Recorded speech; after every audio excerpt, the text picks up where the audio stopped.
Informasi lainnya, Tribuners, rumah owner wisata Tanjung Tetulain terbakar, diduga dibakar orang tak dikenal.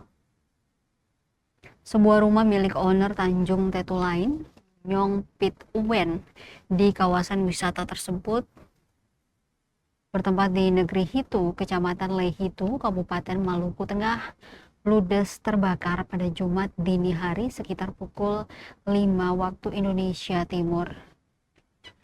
Beruntung tidak ada korban jiwa dalam peristiwa ini karena pemilik nyaris 1 bulan tidak menempati rumah tersebut. Seluruh isi rumah hangus dilalap api, hanya gitar dan beberapa pakaian yang tersisa. Ditemui tribunambon.com, Nyong Pit Uwen menduga kebakaran tersebut bukan disebabkan oleh faktor teknis, melainkan adanya unsur kesengajaan dari orang tak dikenal. Dugaan tersebut muncul berdasarkan informasi yang diperolehnya dari warga sekitar.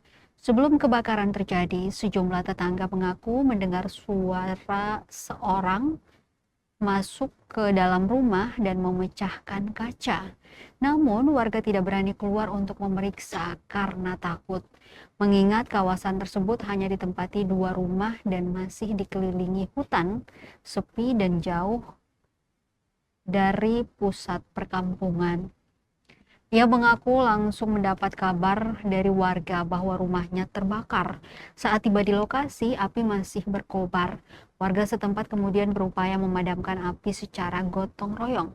Namun, kobaran api yang sudah terlanjur membesar membuat rumah beserta seluruh isinya tidak dapat diselamatkan.